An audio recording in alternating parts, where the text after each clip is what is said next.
pic așa. Nu există Lambo sau Ferrari să treacă peste asta. Băi, ai experiență cu mașina asta, să nu mă omor. Absolut. Nu știu, mi se pare așa.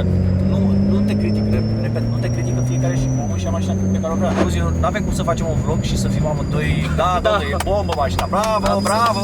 Trebuie să mai zic. Și mi s-a prins zupa.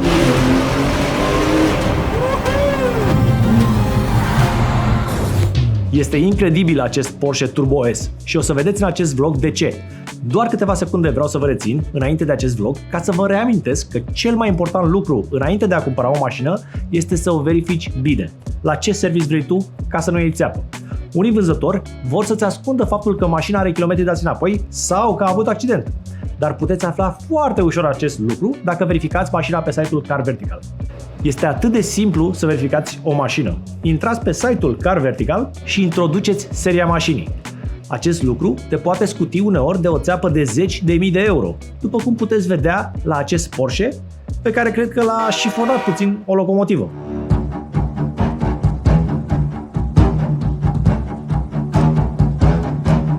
Mașina era aproape nou-nouță, în sensul că avea doar 1200 de kilometri în februarie anul acesta, după cum puteți vedea în acest raport Car Vertical. Și probabil este undeva la vânzare drept un chilipir acum.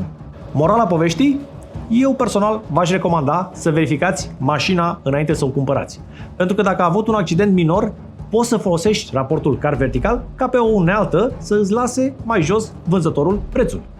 Vă las mai jos un link să verificați orice mașină. Sau intrați pe site-ul Car Vertical și folosiți codul Andy Popescu pentru 20% reducere la orice verificare. Și hai să vedem acum care e treaba cu Porsche-ul ăsta Turbo S. Salutare, dragi prieteni, sunt Andy Popescu și astăzi facem un vlog cu... David Aron. Cu ce mașină facem vlog? Cu un Porsche 992 Turbo S. Astea sunt cele mai șmechere Porscheane? Cam da, de la 911 cel puțin sunt cele mai șmechere. Dar de fapt pentru fiecare model de Porsche, Cayenne, Taycan și așa mai departe, Panamera, Turbo S-ul e cam cap de linie. Deci facem vlog cu cel mai șmecher Porsche. Să vedem cât de șmecher o să fie. Putem să spunem că mai sunt și GT3 RS-urile care sunt bune pe track. Da, nu cred că ne dorim asta. Și în cât l-ai dus?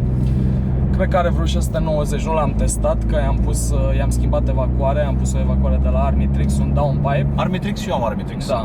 Și am câștigat, am simțit de la bun început că am câștigat ceva putere, nu mai are atâta turbolag. Cum am ajuns să facem vlog?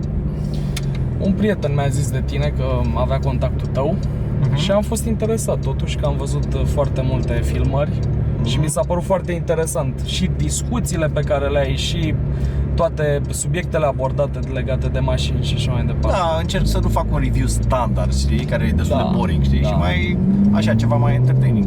Astea Porsche-urile stau bine pe curbe, că sunt fâșneți așa, știi, dar nu prea ai loc în ele.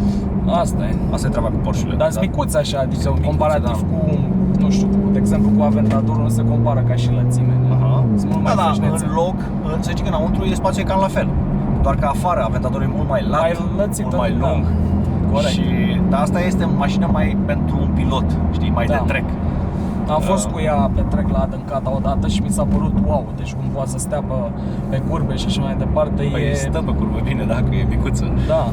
Porsche-urile sunt într-adevăr mașini mai de race, știi, să iei curbe cu ele, să te duci pe un drum virajat. Bine, dacă îi dai deschis și spoilerul, o să putem să-l deschidem, atunci se simte cu adevărat. Ia, se duce, se vede? Da, se vede și în spate cum se ridică. Se ridică. Totuși în față se duce, e o chestie de cauciuc care se duce spoilerul din față. Gardă la sol nedus. Exact.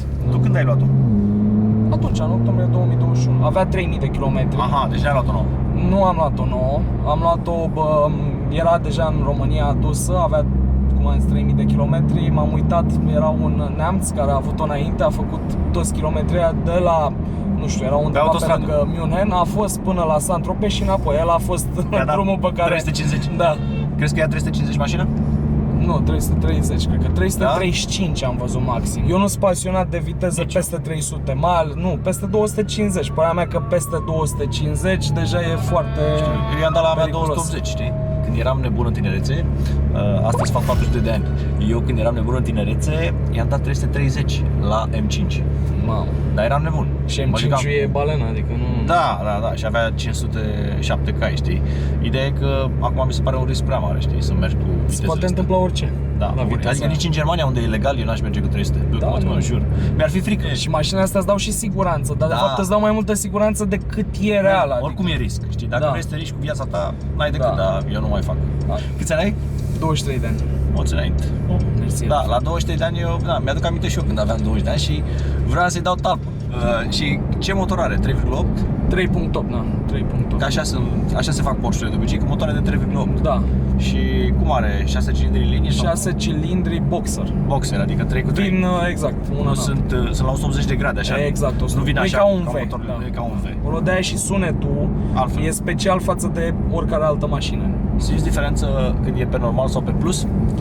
Pe Sport Plus? Da, nu, adică pe normal, sport, simți diferența între Da, modurile absolut. astea? Cel mai mult între, bun, pe Sport, de exemplu, uite, pot să o dau pe Sport, deja săturează motorul mai tare. Aha, poți să o dai și de aici și Da, de aici, de nu? aici, da, de oriunde. Deja începe să fie motorul ține mai turat. Da? Pentru că Și vezi, începe să dea crecăluri. da, îți arată performanță cuplu. Aici. Da, cuplu, mi arată cuplu, dar să și cuplu maxim e pe la 2500, deci o să vezi unde o să poți să-i dau mai tare, că de la 2500 încep să simți cum te bagă puterea, Da, că intră 850 turbina. de Newton, Că adică intră e foarte- turbina. Da, exact. Bun, deci motor de 3,8, 680-690 de cai. Da. Cât a costat mașina? A fost 200.000 net. 200.000 de euro? Da. Băi, dă drept. Deci jur, Am luat la mega preț. la ofertă 200.000 de Acum euro. dau mai mult dacă vând acum. Bă, bune? Da. Dar cât e mașina asta nouă?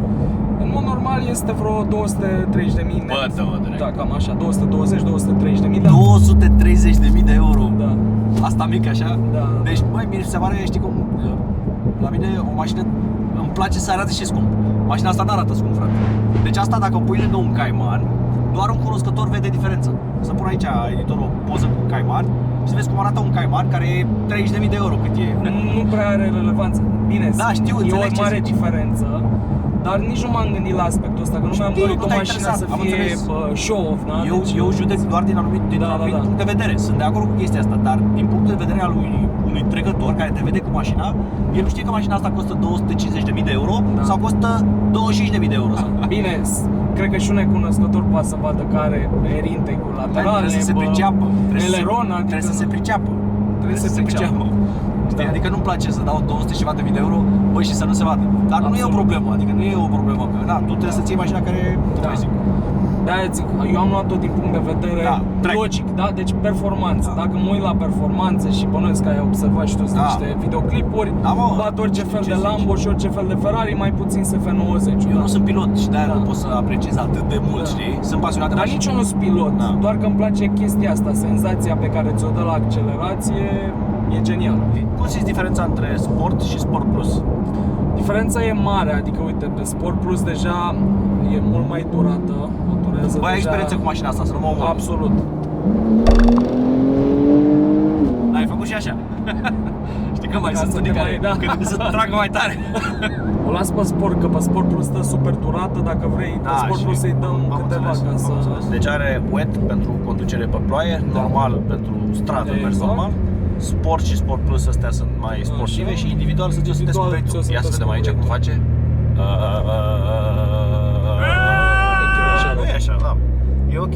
Îmi place că vezi, au păstrat tonometrul ăla care m-a luat și în rest LCD. Da. Băi, dar m-a surprins pe cuvânt. Adică prețul la mașina asta m-a dat pe spate. Ți se pare mult sau puțin? Mi se pare foarte, foarte mult. Foarte mult. Mult? Dai seama cât e 230.000 nouă? Da, acum să știi că sună și 280.000.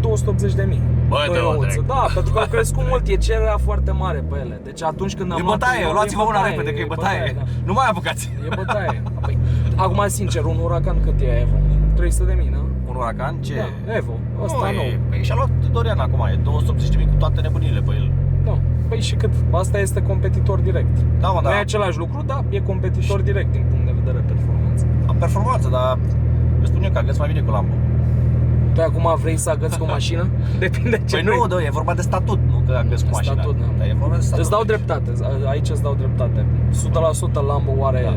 chestia asta. Bine, au și interioare mișto Porsche-urile, știi? Da, sunt calitative, sincer. Față de alea de dinainte sunt mai prost calitative, după părerea mea. Că le-am văzut Da. pe alea 991, generația anterioară, mai plasticos pe aici, se aude, adică asta nu-mi place, știi? Așa arată bine vizual, dar nu, parcă nu sunt închegate lucrurile, asta e ca un minus, știi? Știi care e faza? Nici nu prea scoate așa sunet, să zic că... Adică se aude, dar nu se aude așa rafinat, să zic. Se aude, face gălăgie și îți dai seama că are turbopusă arbitră. Da. La fel ține de gust, că puteam să nu-i pun deloc catalizatoare, să fie ca un fel de straight pipe și crede-mă că se auzea mult mai tare. Adică nu mi-am dorit maximul. Adică V8-ul se aude mișto. Și ăsta se aude așa mai 6 cilindri. Nu știu, mi se pare așa. Nu te critic, repet, nu te critică fiecare și omul și mașina pe care o vrea. Auzi, n-avem cum să facem un vlog și să fim amândoi, da, e bombă mașina, bravo. Trebuie să mai zic și nu mă place. Băi, a patinat. Mamă, cum se aude. Da, îmi place. Asta e, vezi? Astea sunt avantajele. Da, și se aude, părerea mea, se aude gros. Da, se aude bine, Că putea să aude ca un M4 să țipe tare, să-ți pupe timpanul, dar e sunetul ăla. Acum, într-adevăr, e ce trebuie, știi? Da. Și dacă dai așa un pic la 140, un pic așa, da, stă bine. E ce trebuie. Da. Vezi, așa, da, pentru asta ai făcut-o mașina asta, pentru autostradă, nu de bers prin oraș. Că prin oraș n-ai nu faci ce nimic. să... Nici show-off, că e mică, da? Și arată așa, banal, știi? E mică, cum sună asta, da. Dar sincer, eu mi-am luat-o daily. Adică de-aia probabil mi-am și ales mașina Să asta. știi că nu e rigidă, adică e ok să fie daily. Da, pentru că mi-am luat-o daily. Dacă era să-mi iau ceva doar supercar, să zici, domne, mă dau o dată pe săptămână cu ea, am luat McLaren direct, 720. 720. Dar ăsta am zis vreau daily. Bun, hai să-i dăm o repriză de la 140 la 190. Să vedem câte secunde.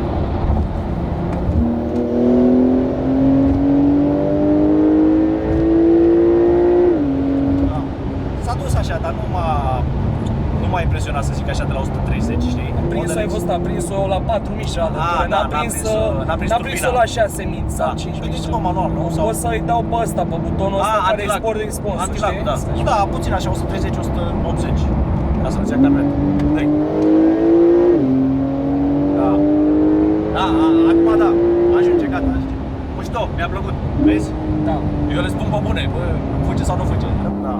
Bă, Porsche e Porsche, dar repet, pentru a 5-a oară vlogul ăsta sunt foarte scumpe, frate.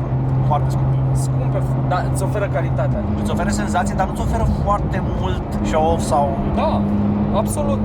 Nu, dar Lambo e făcut pentru... Ce să mai, nu poți să agăți cu ea. Aia asta zici. Glumesc și eu. Dacă pui pe hârtie, Da. toate punctele pozitive și negative la orice mașină, Da. asta este câștigătoare din toate punctele de vedere. Nu există Lambo sau Ferrari să treacă peste asta, că le iei pe toate. Confort, lux, daily, cum arată, cum merge. Adică, sincer, dacă le iei logic, performanță, 0-102.6, toate astea, ești câștigător cu asta, nu? Hai să vedem aici. Îi dăm întâi fără launch control și după aia cu launch control, da? Hai. Hai. Da, mă, ce trebuie? 0-150. Mi-a plăcut. Cu launch acum. Dă-i. 60-70%! Mamă! Bombă, frate! Mi-a plăcut.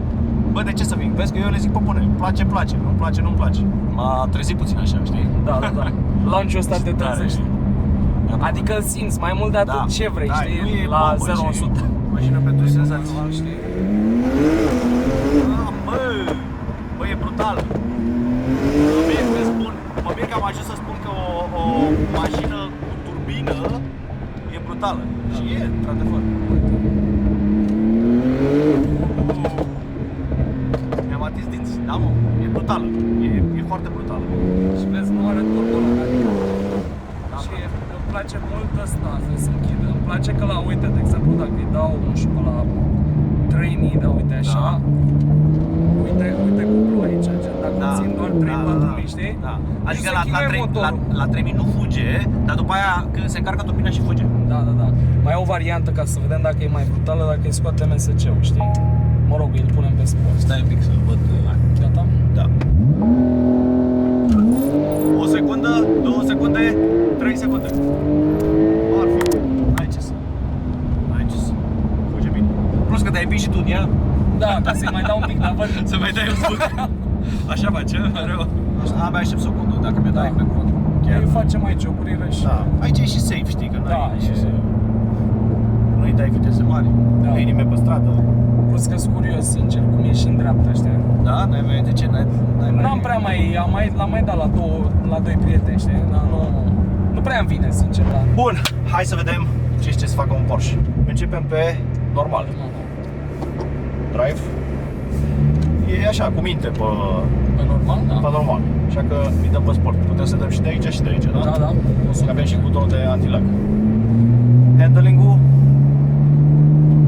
e ok, dar să știi că e mai la lampă, știi? Adică Da. se înclină puțin mai mult. Nu știu, ia vezi, dacă dau pe PDCC, pe Ia. modul lor ăsta, acum ar trebui să fie mai rigidă. Da, e mai bună. Deci face... Hai să încercăm în 0-100 fără launch, da. Adică stau și eu calc, Da. dau și pe Sport Plus. Sport Plus. Da? 3, 2, 1, plană! Plană. Am plecat. Oh, băi da, am impresia că patinează roțile. Se aude, Da? adică dă scârță. N-am Așa mi s-a simțit. părut. Sau șuieră, știi? Adică se aude un... Un pic așa, parcă, da, în întâia. O fi turbina. Cred O că de avea la un turbină, da. blow valve Ia ceva. uite, 1.31. A crescut forța. G-Force, nu? Da, și fără lungi. Da. Deci e Și fără mega launch. accelerație. Da. Hai să încercăm așa o accelerație de la 80 la Da, oră. da, da. Fără antilag. Și după aia cu antilag, da? Ok. Deci am 80 la oră, plană. Ai văzut? S-a auzit așa? Da. Cred că de la Am turbină. 170 la oră, stai să luați mai încet. O porciorță. Bun. Acum la 80 la oră Și pe buton. și îi dau antilagul, da? Da. Am apăsat butonul. Mi-a durat-o 3, 2, 1, plană! Băi, e nervoasă, mă! Și cu frânele astea ceramice Da, frâneză. e într-adevăr o mașină foarte, foarte sportivă. Și uite, Se și pe simte. curbe. Da, se ține, simte te ține sportivitatea. Știi, adică e Da, foarte da. agresivă, foarte Eu ți-am zis, sportivă. pe circuit nu mai vei să cred cum stă. Se simte. Aici o lăsăm mai ușor ca să nu fie... Da. Bun. Îi dăm un launch? Hai să dăm. Cum se face launch-ul? Păi apeși pe frână la maxim Da. și pe accelerație la maxim, ești nu în Sport pregătesc Plus. înainte?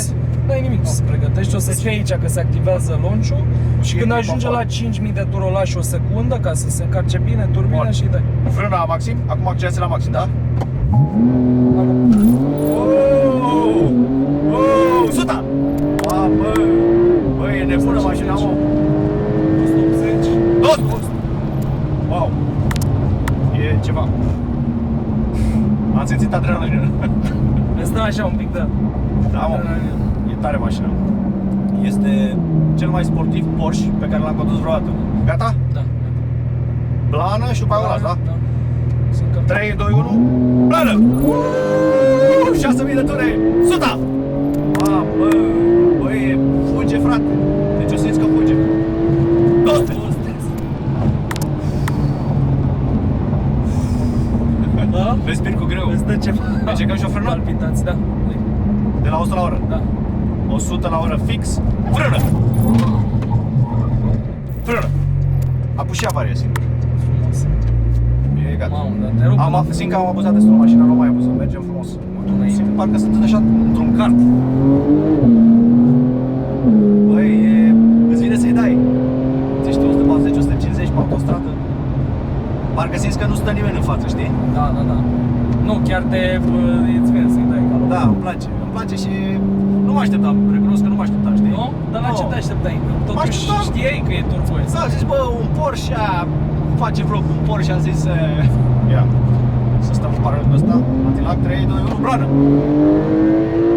Am plecat de lângă el, și mai aici, rămâi fără carnet, Da, instant. instant. Băi, dar foarte scumpă mașina, tu cu ce te ocupi? Păi eu mă ocupam de fapt două joburi.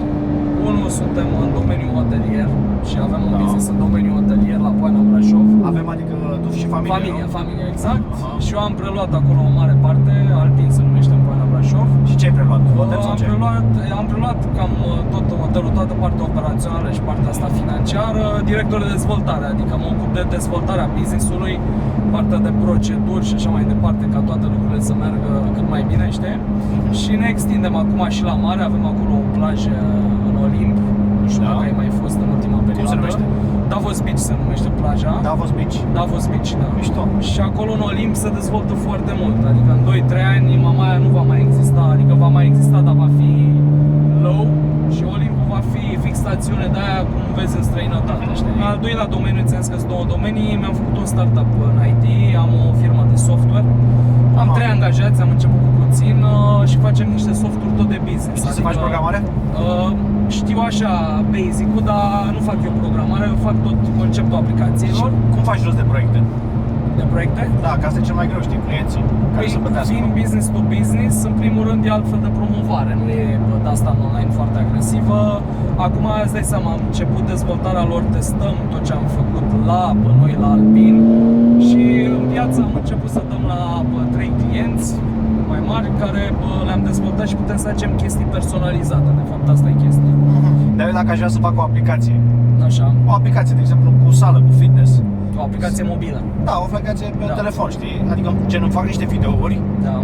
și oamenii să vadă, băi, ce vreau să lucrez azi? Piept, brațe, Ok. umeri. Cât ar fi așa, grosomodo, roughly, cât ar costa? Să faci Între cât și aplicația. cât, da, să faci tu aplicația, zic așa, ipotetic. N-am făcut și nu cred că o să fac eu aplicații de mobil, dar pot să estimez undeva între 50 și 100 de mii de euro, maxim. Mamă, e ceva. Da. Dar sunt aplicații care costă milioane. Normal, Depinde de depinde cât de funcționalitate complex, și cât de ce complex vrei e. să faci. Îți dai seama, am făcut și facultatea în domeniul hotelier. Ce mișto arată o mașină aici. Da. Ce ai facultate? În Elveția Le Roche se numește. În Elveția? Hotelier. Mamă, cred că e foarte scump, bă. Scump, da, destul de scump. Scump, dar bun. Adică calitate, nu e ca în România. Hai să zic că te ajută, nu? Mă ajută foarte mult, bun, educație și asta e clar. Financiară? Dar relații, Networking. networking, am contactat toată lumea acum. Și Serios? prieteni care avem grupuri, vorbim, chiar plănuim vacanțe împreună și nu Din ce știi țări? când se ivește, am și din Mexic. Da? Am foarte mulți francezi, am avut o mare parte francezi prieteni, nu știu cum s-a întâmplat asta, sunt mai asemănători ca noi ca nație. Tot italieni, am și din Asia câțiva. Deci la facultate în Elveția. Da. Și liceu unde le-ai făcut? Aici în București, da. Școli private ceva? Nu, de stat, Tudor Vianu, Aha. De asta mă gândesc că al doilea copil al meu, dacă să-l dau la școală privată sau la școală de stat. Sunt două lucruri complet diferite, dar cred că și școala de stat, dacă e una bună dintre cele bune din Bă, îi București, place. Adică eu mă uit la copil și îi place. Da. Știi? Acum, pe de altă parte, școala asta de stat te și învață să dai din coate, știi? Că ai contact cu realitatea, știi? Da. Nici să ții la școli private și după aia când contact cu realitatea din jur. E foarte important să ai și școala asta vieții, cum zic. Asta zic, n-ai școala vieții. Școala vieții. La școală privată n-ai școala vieții.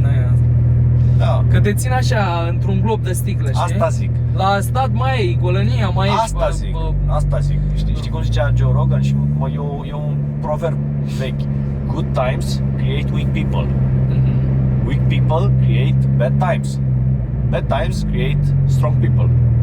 Strong people create good times. Deci, Dacă totul merge bine, te adaptezi la mediu. Da, Mediul tău e absolut, bun. absolut. Și după aia când te pui într-un mediu nașpa, de asta trebuie să fii și mai... uite, pe mine asta m-a marcat cel mai mult când am ieșit la facultate, eram singur acolo, nu aveam niciun prieten. Și aia a fost cel mai greu, primele 2 luni să te acomodezi când ai totul în România și să te duci în străinătate, n-ai nimic, trebuie să te organizezi cu tot, spălat cu tot și așa mai departe, mai greu. spălat haine, spălat vase și așa mai departe.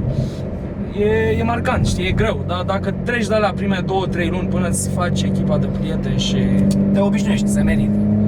Și te obișnuiești. Da. Să ieși din zona de confort. Da. Deci zici că a fost treaba bună cu facultatea. A fost Foarte scumpă? bună. Da, destul de scump a fost. Cât e 50 de bani? Mai mult?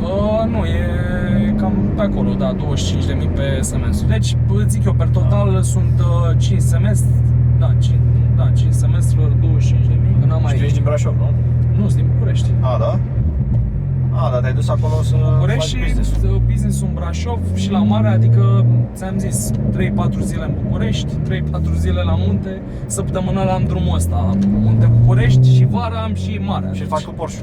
Da, cu Porsche mai puțin iarna, că nu-i pun cauciucuri de aia. Păi da, normal. Și trebuie să-i schimb și jantele și n-am Aha. chef.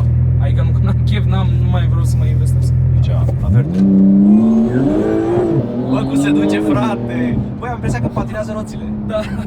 Sunt noi nouțe, cred că și de asta încă nu s-au rodat. Nu s-au rodat, da. Și știu la mașina asta și care frânele astea, frate. Deci frânele astea sunt criminale. Păi degeaba ai viteză tine, de da. asta, prinzi instantul 100 la oră și...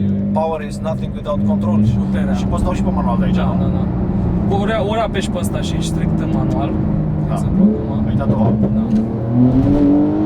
Dar vezi, asta este diferența între aspirată și ăsta, știi? Pentru că a stat un pic și s-a gândit mașina, știi? Absolut. Deci ia să vedem.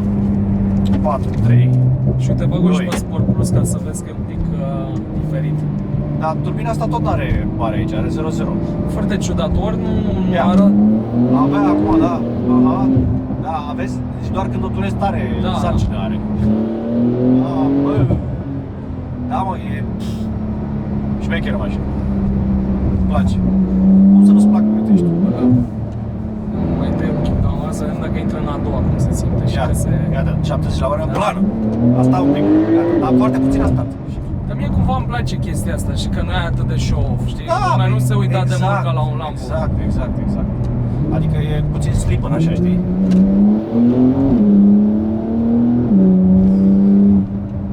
Bă, dar îmi place. Adică, îți dai seama, ai păsat-o, s-a dus. Știi? Da. Hai că am intrat și în pasaj acum. Să vedem cum se aude, deschidem un pic geamurile.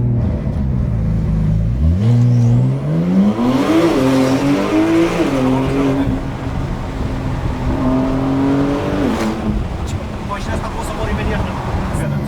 Plană!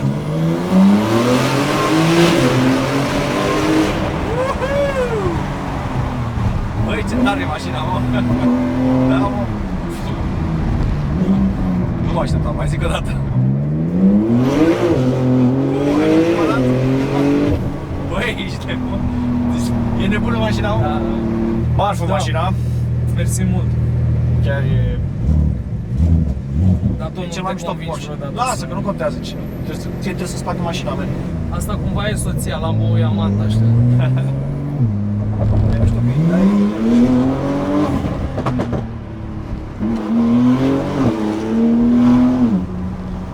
Deși încurajează să-i dai, mă, mereu. Asta e. Nu știu, adică parcă în Tesla nu vine să-i dau așa mereu, știi? Dar la asta îmi vine să Păi așa. nu, că e balenă. Ok, acesta a fost vlogul. Lăsați-ne un comentariu și o să citim toate comentariile voastre. Lăsăm aici și Instagramul tău, ai Instagram? Ei, Varon. Așa, și Instagramul meu. Și ne vedem în secțiunea de comentarii pentru că eu citesc toate comentariile. Tot îți vine să-i dai, vezi?